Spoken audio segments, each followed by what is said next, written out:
નમસ્કાર મિત્રો, આજે સીધું ને સટમાં આપણી સાથે ઇફકોના ચેરમેન, ગુજકો માસોલના ચેરમેન અને ગુજરાતના મિનિસ્ટર રહેલા તથા કેન્દ્રમાં પણ ભારતીય જનતા પાર્ટીના સાંસદ રહેલા દિલીપભાઈ સંઘાણી જોડાયા છે. દિલીપભાઈ, આપનું સીધું ને સટમાં સ્વાગત છે. દિલીપભાઈ, હમણાં જ જાપાન હતા ત્યારે અમારી વાત થઈ. રાઈટ દિલીપભાઈ, જાપાન હતા ત્યારે અમારી વાત થઈ, કારણ કે ઇફકોના ચેરમેન તરીકેની એમની જવાબદારી સવિશેષ છે અને આંતરરાષ્ટ્રીય સ્તરે પણ એ ચેરમેન તરીકે ચૂંટાયેલા છે. એટલે જાપાનથી માંડીને હમણાં પાછા એ જોર્ડન પણ જઈ આવ્યા છે અને જોર્ડનથી આજે છે ને એ દિલ્હીમાં છે, ત્યારે આપણી સાથે જોડાયા છે. અને આવતીકાલે હું માનું છું ત્યાં સુધી ઇફકોની એન્યુઅલ જનરલ મીટિંગ છે. એટલે એમની વ્યસ્તતાની વચ્ચે પણ દિલીપભાઈએ જૂના મિત્ર તરીકે પણ આપણી સાથે જોડાવાનું સ્વીકાર્યું, એ બદલ એમનો ખૂબ ખૂબ આભાર. અને આજે દર્શક મિત્રોને માટે જ આપણે આ એપિસોડ કરી રહ્યા છીએ, ખાસ કરીને દેશભરના ખેડૂત મિત્રો. દિલીપભાઈ, દેશ અને વિદેશમાં આપણી ચેનલને લોકો જુએ છે, ગુજરાતીઓ જુએ છે, હિન્દી ભાષી જુએ છે. એટલે આજે જે મારે આપને સીધો જ પ્રશ્ન કરવો છે એ છે કે યુરિયા સહિતના આપણા જે ફર્ટિલાઇઝર છે એની તંગીની બાબત એ હમણાં ખૂબ ચર્ચાસ્પદ બની છે. એ એક મુદ્દો છે. બીજો મુદ્દો જે છે એ માનનીય વડાપ્રધાન નરેન્દ્રભાઈ મોદીએ જે રીતે પ્રાકૃતિક ખેતી તરફ પાછા વળવાનું, જૈવિક ખેતી તરફ પાછા વળવાનું જે એમને આગ્રહ કર્યો છે, અને આપણા રાજ્યપાલ આચાર્ય દેવવ્રત પણ એ દિશામાં ખૂબ પ્રયત્ન કરી રહ્યા છે. અને આપ પણ મને જણાવી રહ્યા હતા કે ઇફકો પણ એ દિશામાં જૈવિક ખાતર બનાવવાની દિશામાં કંઈક વિચારણા હેઠળ છે, અથવા તો પ્રયોગો કરી રહ્યા છે, અથવા તો કામ શરૂ થઈ ગયું છે.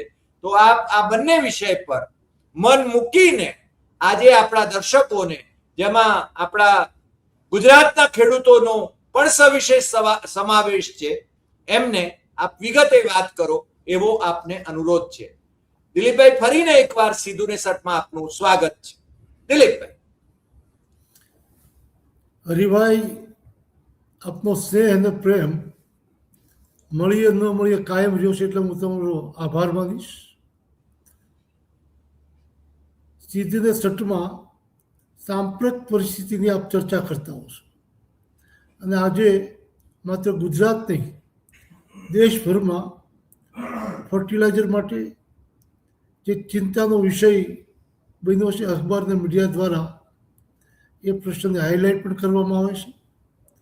પરંતુ ઇફકોને લાગે વળગે છે ત્યાં સુધી, અને ફર્ટિલાઇઝરને ખાસ કરીને યુરિયાનો ઉલ્લેખ છે ત્યારે હું એ કહેવા માગીશ કે 1960 પહેલાંની પરિસ્થિતિ, દેશ અને ગુજરાત, યુરિયાનો પ્રવેશ, આ બધું જોઈએ તો મારા જૂના અધિકારીઓ નિવૃત્તિને આરે નિવૃત્ત થઈ ગયેલા જ્યારે મળે છે ત્યારે એમ કહેતા, લાલ બહાદુર શાસ્ત્રી જ્યારે પ્રધાનમંત્રી હતા, અને ત્યારે એમણે એક દિવસ ઉપવાસ કરવા માટે અપીલ કરી હતી, કારણ કે દેશમાં અનાજની જે રીતે અછત હતી. જી. અમેરિકાથી જે ઘઉં આવતા, આજના સમયમાં પશુ આહાર તરીકે પણ ન આપીએ, એ સ્થિતિની આપણી દેશની સ્થિતિ, ત્યારે યુરિયાએ પ્રવેશ કર્યો. અમારા અધિકારીઓ સાયકલ પાછળ બોરી મૂકીને ખેતરે જઈને ખેડૂતોને સમજાવતા. ખેડૂતો સંમત નહોતા થતા કે ભાઈ અમારી જમીન બગડી જાય, તો થોડી એક કેરામાંથી એક કેરો થોડી છાંટવા દો, પછી કમ્પેર કરે. ધીરે ધીરે આજે યુરિયા કમ્પલસરી આગ્રહપૂર્વક ખેડૂતો એનો ઉપયોગ કરતા થયા. જી. આ દેશમાં ભાખરાનગર ડેમ, જે પંજાબમાં બન્યોનો સૌથી વધુ લાભ પંજાબના ખેડૂતોને મળ્યો. ઘઉં પણ દેશમાં સૌથી વધારે ઉત્પાદન કરવાની શરૂઆત ત્યાં થઈ. યુરિયાનો ઉપયોગ પણ દેશમાં સૌથી વધારે ત્યાં શરૂ થયો. આજની પરિસ્થિતિમાં એ સ્થિતિ છે કે પંજાબના બટનગાથી સ્પેશિયલ કેન્સર ટ્રેનના નામે આજે ઓળખાય છે, કે એટલા બધા કેન્સર ગામે ગામ ઘરે ઘરના રોગ પ્રસરી ચૂક્યો, કારણ કે કેમિકલ ફર્ટિલાઇઝર ઉપયોગ વધુ વધુ ત્યાં થયો ઓહ, અને એના કારણે ક્રમશઃ જ્યાં જ્યાં યુરિયા વધારે ઉપયોગ થતો હતો, મારા જિલ્લામાં પણ મેં જોયું, જે ગામમાં વાડીમાં પાણી છે ત્યાં શાકભાજી વધારે વવાય છે. તો આખા જિલ્લામાં જોઈએ તો જ્યાં ગામમાં પાણી અને શાકભાજી વવાય છે તો યુરિયાનો ઉપયોગ વધારે થાય, કેમિકલ ફર્ટિલાઇઝરનો ઉપયોગ વધારે થાય, તો ત્યાં કેન્સરના દર્દીઓ વધારે મળે છે. આ સમગ્ર નજર માન્ય પ્રધાનમંત્રી નરેન્દ્રભાઈ મોદીના ધ્યાનમાં જ્યારે આવી ત્યારે એણે ખેડૂતોને અપીલ કરી કે ખેડૂત મિત્રો, વાયુ પ્રદૂષણ યુરિયાથી થાય છે, જમીન બગડે છે અને આપણી હેલ્થ પર વિપરીત અસર થાય છે. યુરિયાનો ઉપયોગ ઓછો કરો એવી મારી વિનંતી છે. આ અપીલને ખેડૂતોને તો કરી, પણ અધિકારીઓ તરત પ્રધાનમંત્રી અપીલ કરે એટલે કાંઈક ને કાંઈક એનું અનુસરવા તૈયાર હોય. તો જે 50 કિલોની બેગ આવતી હતી એ 45 કિલોની કરી નાખી. આનાથી કોઈ નુકસાન અટકે નહીં, મારો મત બહુ સ્પષ્ટ છે. 50 નાખતા હતા ત્યાં 45 નાખે, પણ અસર તો એ નહીં રહે. પણ અમે ઇફકોના બોર્ડમાં જ્યારે આ બેઠા હતા અને સાંભળ્યું કે પ્રધાનમંત્રીએ અપીલ કરી છે, ત્યારે વિચાર્યું કે આપણે પ્રધાનમંત્રીએ અપીલ કરી છે એ એના વ્યક્તિગત માટે નથી કરી, દેશની જનતા માટે કરી છે, જમીન માટે કરી છે, ભવિષ્ય માટે કરી છે. અને આપણે જ્યારે ફર્ટિલાઇઝરમાં લીડિંગ એક સંસ્થા તરીકે કામ કરીએ છીએ ત્યારે આ અંગે આપણે પોઝિટિવ ઓલ્ટરનેટિવ શું આપી શકીએ વિચારવું જોઈએ. અમે કેટલાય વૈજ્ઞાનિકો સંપર્ક કર્યો, એના સંશોધનો માટે શરૂઆત કરી. એમાંથી નેનો યુરિયાની શોધ દુનિયામાં પહેલી વખત ભારતમાં ઇફકોએ કરી. અચ્છા, અને એ શોધ કર્યા પછી અમે કલોલ ખાતે દેશભરના પ્રગતિશીલ ખેડૂતોને બોલાવ્યા. એ વખતે નરેન્દ્ર તોમર કૃષિમંત્રી, રૂપાલાજી કૃષિમંત્રી, મનસુખભાઈ માંડવિયા ફર્ટિલાઇઝર મંત્રી.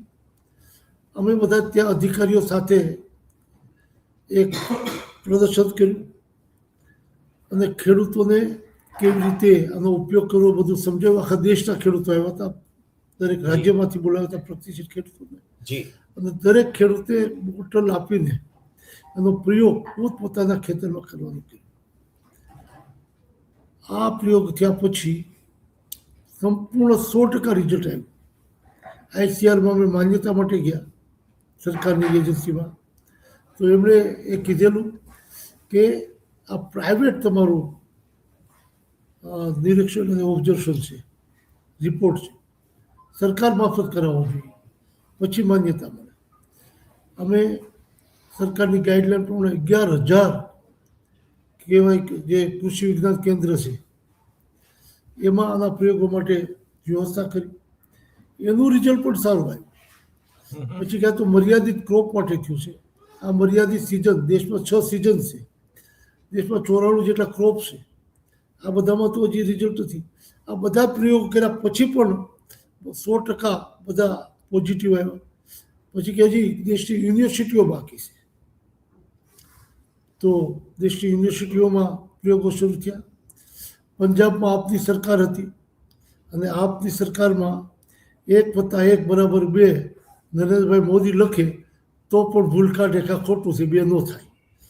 દેશની તમામ યુનિવર્સિટીએ પોઝિટિવ રિઝલ્ટ આપ્યા કે બહુ સારું છે. એકમાત્ર આખા દેશમાંથી પંજાબ યુનિવર્સિટીએ નેગેટિવ આપ્યું.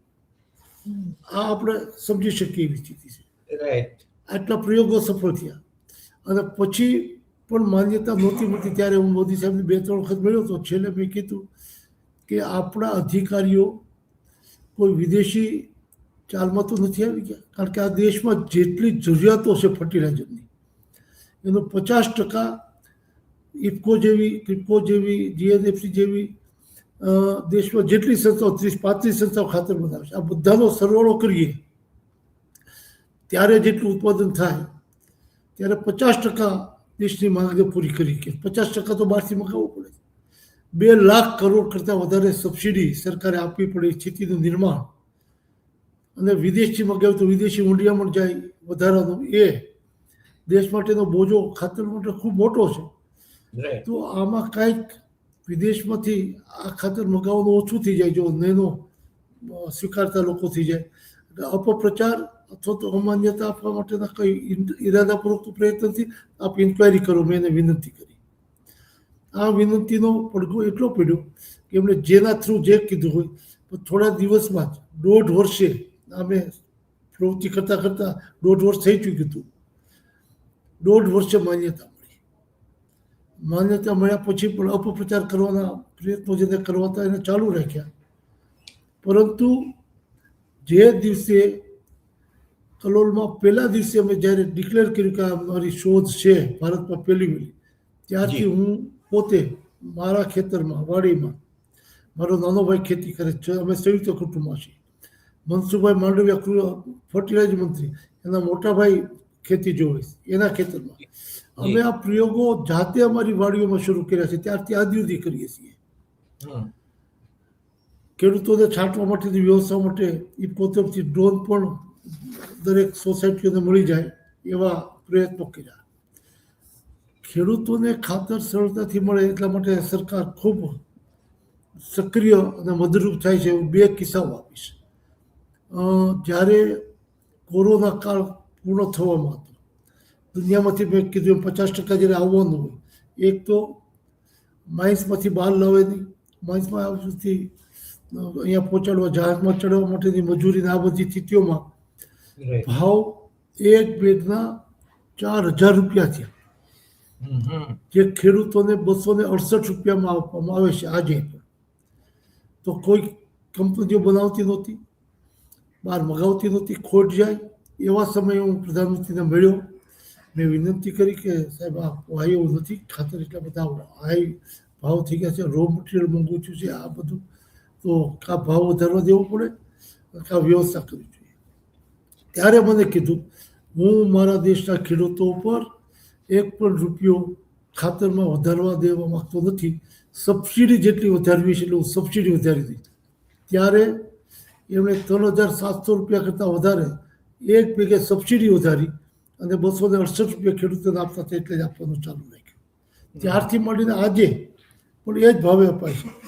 હવે આ જ્યારે યુદ્ધનો માહોલ, હોર્મુઝની પરિસ્થિતિ, એમાં 4,000 કરતાં પણ વધારે ભાવ વધી ગયા. ત્યારે પણ આ પ્રશ્ન આવ્યો, તો પણ એને સબસિડી એટલી જ વધારી દીધી, 1 રૂપિયો વધવા દીધો નહીં. આજે કેટલાય જહાજો ભરેલા ફર્ટિલાઇઝર સાથે ત્યાં પડ્યા છે. ગઈકાલે જોગાનુજોગ સરકારના પ્રયાસ અને મોદી સરકારની જે ખૂણે કે સંબંધો ઉપર છે એના કારણે ગઈકાલે એક જહાજ અમારે ત્યાં આવી ગયું છે 50,000 કરતાં વધારે ટનનું. બીજું જહાજ બજારમાં આવી રહ્યું છે. ટૂંક સમયમાં ખાતરની રાહત ખૂબ થવાની છે. આમ છતાં પણ જે નેનો યુરિયાની શોધ કરી, આપણા દેશની માનસિકતાઓ એવી છે, કાપડ હોય કે કોઈ વસ્તુ હોય, ઘડિયાળ હોય કે ગાડી હોય, વિદેશથી છે એટલે ફૂલ આકર્ષણ થાય છે. નેનો દુનિયામાં આજે પેલું શોધ થયું છે. હરિભાઈ મને કહેતા ગૌરવ થાય છે, ભારતના વૈજ્ઞાનિકો, ભારતના લોકો એક નવી શોધ કરે જે કોઈને ગળે ન ઉતરે. આજે એ નેનો યુરિયા વિદેશમાં જાય છે. અમેરિકાથી માંડીને 8-10 દેશોમાં તો આજે રેગ્યુલર જે મોકલી છે એના નામ આપું. બ્રાઝિલમાં જાય છે, સોરિયા જાય છે, માલીમાં જાય છે, બાંગ્લાદેશમાં મોકલી છે, ગુનાઈસના આપણે ત્યાં મોકલીએ છીએ, મોરિશિયસ મોકલીએ,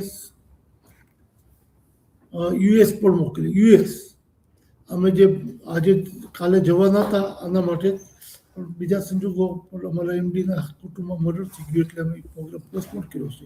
હમણાં તમે જોર્ડન પણ જઈ આવ્યા. એ વાત, જોર્ડનમાં આપણી માઇન્સ છે ઇફકોની, તો ત્યાં પણ જે ફર્ટિલાઇઝર બનાવવાનું છે,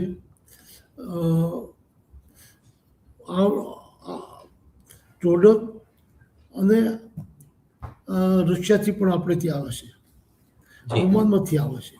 ઓમાન સાથેના કરારોમાં અમે આગ્રહ કર્યો છે ત્યાંથી જોર્ડન કંપની સાથે થઈને કે જેટલું ઉત્પાદન થાય એટલું 50% તમારે ભારત સરકારને આપો. વાહ. એમાં ફેરફાર કરવાના હતા અને 3 વર્ષના કરાર માટે એ લોકો સહમત થયા હતા. એમાં અમે આગ્રહ કરીને 5 વર્ષ મિનિમમ તમારે 50% ભારતને જે ઉત્પાદન થાય, જે ભાવ નક્કી થયેલા એમાં જ આપવું. 50% ઉપર ભારતે વધારે લેવું છે, જે ભાવ અપડાઉનમાં એ લેશે, પણ 50% તો આપવું જ. જેથી બરાબર. કરીને ભવિષ્યના લાંબા ગાળા માટે અમારો આ પ્રવાસ સફળ રહ્યો છે. જાપાન ગયો તો એટલા માટે, ઇફકો ટોક્યો ઇન્સ્યોરન્સ કંપની છે, એનો હું ચેરમેન છું. એનું બોર્ડ જાપાનમાં રાખ્યું હતું. માન્ય સહકાર મંત્રી અમિતભાઈ શાહનો આગ્રહ હતો કે હવે સહકારથી સમૃદ્ધિ જ્યારે કરવા માટે આગળ જઈ રહ્યા છે, ત્યારે સહકારી ક્ષેત્રના માધ્યમથી વીમા કંપનીએ કામ શરૂ કરે. બરોબર. ટોક્યો કંપની છે, એ કંપની એક મુજબ છે, ઇફકો છે, કોઓપરેટિવ છે, બેનું સમાજ. તો ટોક્યો કંપનીના શેર ઘટે અને સહકારી સંસ્થાઓને આપવા માટે વ્યવસ્થા કરો, અહીંયા પ્રયાસ કર્યા હતા. પણ જલ્દી કંપની આટલો નફો થતો હોય તો છોડે નહીં. જલ્દી જાપાન જઈને બોર્ડમાં જઈને ચર્ચા કરીને 10% શેર ટોક્યો કંપની છોડીને ભારતની સહકારી સંસ્થાને આપવા માટે સહમત કરીને આવ્યા છીએ. અચ્છા, વાહ. અમિતભાઈની જે અપેક્ષાઓ હતી એ પણ અમે ટોક્યોમાં બેસીને આ દિશામાં સફળ મિટિંગ કરીને આવ્યા છીએ. એટલે ભારતના ખેડૂતોને, ભારતના નાગરિકોને અને દેશને કેવી રીતે ફાયદો થઈ શકે એના માટે ઇફકોના માધ્યમથી સતત પ્રયાસો કર્યા છે. આપને ડીએપીની માટે વાત કરું તો જે આવા જ ભાવ એના ઊંચા થઈ ગયા, તો આપણા દેશમાં જે ડીએપી જેટલું ઉત્પન્ન થાય એના 30% માત્ર ઇફકો કરે, 30-35 કંપનીઓ બધી બાકી ભેગી થઈને 70% ઉત્પાદન કરે. આજના જે ભાવો વધ્યા એ સ્થિતિમાં પ્રાઇવેટ કંપની, સરકારની કંપની બધાએ ઉત્પાદન કરવાનું ઓછું કર્યું. જે 100 થેલી કરતા હોય તો 20-25 પહોંચી ગયા. બહારથી મગાવતા હોય તો ઓછું કર્યું, કારણ કે લોસ જાય. જ્યારે ઇફકોને જે સરકારે ટાર્ગેટ આપ્યું હતું એ 100%ને બદલે 110% જેટલું ઉત્પાદન અમે ચાલુ રાખ્યું. મારા બોર્ડમાં ચર્ચા કરી કે આપણે આ સ્થિતિમાં દેશમાં જ્યારે મુશ્કેલીઓ હોય, ખેડૂતોની આ સંસ્થા હોય, ખેડૂતો માટે કરવું હોય, તમે ગયા વર્ષે 10,000 કરોડ કરતાં વધારે ખોટ ખાઈને પણ ખાતર બનાવવાનું ચાલુ રાખીને વધારે ઉત્પાદન કર્યું. અમે એક થેલી ઘટાડ્યું નહીં, સરકારના ટાર્ગેટ કરતાં વધારે બનાવ્યું. જેથી એને ઇફકો ખેડૂત સમર્પિત છે, ખેડૂતો માટે છે.